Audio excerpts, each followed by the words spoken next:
প্রধানমন্ত্রীর চীন সফর, ঋণ না পেলেও ভবিষ্যতে সহযোগিতার আশ্বাস।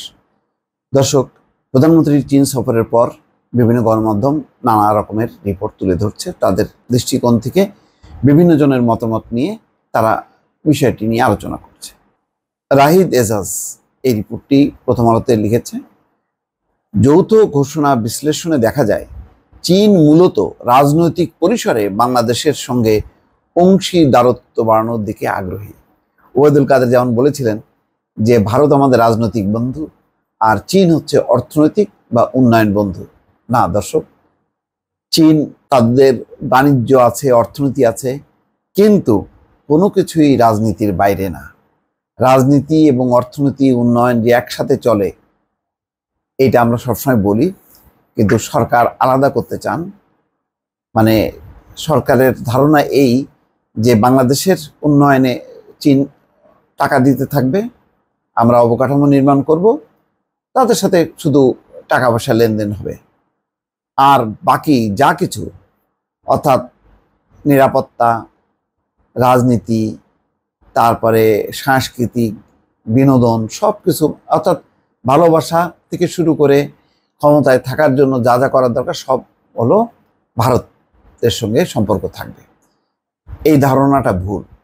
চীন অত্যন্ত তার নিরাপত্তা, তার রাজনৈতিক রণকৌশল নিয়ে অত্যন্ত খুবই গুরুত্ব দেয় এবং সেটাই টার্গেট থাকে। হ্যাঁ, প্রথমে সে টাকা দিয়ে ঢোকে, পরে রাজনীতিতে প্রবেশ করে, এটা তার কৌশল, অর্থাৎ বেঁধে ফেলে এক ধরনের। তো সেই আলোকে বলা যায় যে যখনই নাকি তিস্তা প্রকল্প থেকে সরে আসলো সরকার, এবং ওই চিকেন নেক দিয়ে যখন নাকি পূর্বাঞ্চলের দেশগুলোর সঙ্গে, রাজ্যগুলোর সঙ্গে ভারত তার মূল ভূখণ্ড কানেক্ট করার একটা রেল সংযোগ পরিকল্পনা যখন সামনে নিয়ে আসলো, তখন চীন মনে করলো যে না, এটা তো তাদের জন্য বিপদ, কারণ তাদের ওই অরুণাচল সহ ওই অঞ্চলের দাবি তাদের আছে, ফলে এটা তাদেরও নিরাপত্তার ঝুঁকি বাড়াবে।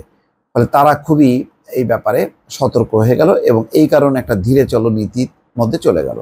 অনেকগুলো যেই প্রত্যাশা বাংলাদেশের ছিল সেটি আর পূরণ হয়নি। এখানে বলা হচ্ছে, চীনের সঙ্গে বাংলাদেশের সম্পর্ক কৌশলগত অংশীদারত্বে উত্তরণ হলেও ঢাকা বরাবরই বাণিজ্যিক ও অর্থনৈতিক সহযোগিতায় জোর দিয়েছে।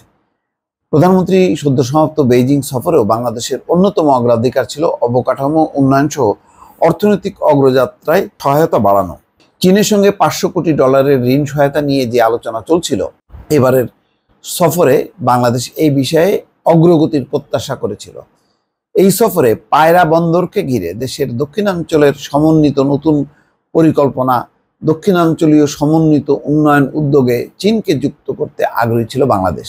এর পাশাপাশি সামগ্রিকভাবে যোগাযোগ অবকাঠামোর বেশ কিছু প্রকল্পে অর্থায়নের প্রত্যাশা ছিল। দেশের আর্থিক সংকট মোকাবেলায় চীনের প্রস্তাবিত $500 কোটি সমপরিমাণ চীনা মুদ্রা ইউয়ানে ঋণ সহায়তার বিষয়টির সুরাহা এই সফরে হয়নি। তবে এতে যে সময় লাগবে তার ইঙ্গিত আছে, কারণ চীনের প্রেসিডেন্ট শি জিনপিংকে উদ্ধৃত করে পররাষ্ট্রমন্ত্রী হাসান মাহমুদ সাংবাদিকদের বলেছেন, বাংলাদেশকে অনুদান, সুদমুক্ত ঋণ, রেয়াতি ঋণ ও বাণিজ্যিক সহায়তা দেবে চীন। এই নিয়ে আলোচনার জন্য চীনের একটি কারিগরি প্রতিনিধি দল খুব শীঘ্রই বাংলাদেশে আসবে। বাংলাদেশকে $500 কোটি ঋণ বাণিজ্যিক সহায়তার আওতায় দিতে চেয়েছিল চীন। যদিও আর্থিক সংকট মেটাতে বাংলাদেশের আগ্রহ বাজেট সহায়তা অর্থাৎ কারিগরি পর্যায়ে বিষয়গুলো নিয়ে আলোচনা করে সুরাহা করাটা সময় সাপেক্ষ হতে পারে। চীন $100 কোটি আর্থিক সহায়তা দেওয়ার প্রতিশ্রুতি দিয়েছে। এই সহায়তা দেয়া হবে অনুদান হিসেবে, অর্থাৎ $1600 কোটি তারা অনুদান হিসেবে দিবে। এইগুলি হলো এক ধরনের ভিক্ষার টাকা আর কি। চীনের প্রেসিডেন্ট শি জিনপিং, প্রধানমন্ত্রী লি কিয়াং, চীনা কমিউনিস্ট পার্টির প্রতিনিধি দলের সঙ্গে আলোচনা সফর শেষে যৌথ বিবৃতি পর্যালোচনা করে দেখা যায়, সামগ্রিকভাবে বাংলাদেশ এই সফরে অর্থনৈতিক সহযোগিতায় গুরুত্ব চেয়েছিল, আর চীনের অগ্রাধিকার ছিল রাজনৈতিক সম্পর্ক আর সহযোগিতা জোরদারের মধ্য দিয়ে সম্পর্কের উত্তরণ। অর্থাৎ চীন তো অনেক উন্নয়ন দিয়েছে, টাকা দিয়েছে, এখন তার একটা রাজনৈতিক বোঝাপড়া করতে চায় বাংলাদেশের সাথে। সেই কারণে বাংলাদেশের সাথে সে উন্নয়ন, বিনিয়োগ, সহযোগিতা, নিরাপত্তা সব বিষয়গুলো যুক্ত করতে চায়। কিন্তু বাংলাদেশ বরাবর চীনের ব্যাপারে অন্য কোনো ব্যাপারে মানে বাণিজ্যিক অর্থনৈতিক বিষয়ের বাইরে অন্য কোনো বিষয়ে আগ্রহী না, যার কারণে এক ধরনের ডেডলক হয়। এবং চীন হয়তো বুঝতে পারে যে যেহেতু ভারত প্রায়োরিটি পাচ্ছে বাংলাদেশের কাছে, সুতরাং তারাও একটু পিছিয়ে গেল। তারা হয়তো পরিস্থিতি মোকাবেলা করে সেটি তারা অগ্রসর হবে। আপাত দৃষ্টিতে বাংলাদেশের আর্থিক সংকট মেটাতে জরুরি প্রয়োজন হিসেবে 500 কোটি ডলারের যে ঋণ সহায়তা প্রত্যাশিত ছিল তা পূরণ হয়নি। আবার সিডির মতো নতুন পরিকল্পনায় অর্থায়ন করে তা অঞ্চল ও পথের উদ্যোগে যুক্ত তার প্রতিশ্রুতি দিয়েছে, অর্থাৎ বাংলাদেশের জরুরি ভিত্তিতে যে প্রত্যাশা ছিল তা অপূর্ণ থেকে গেছে।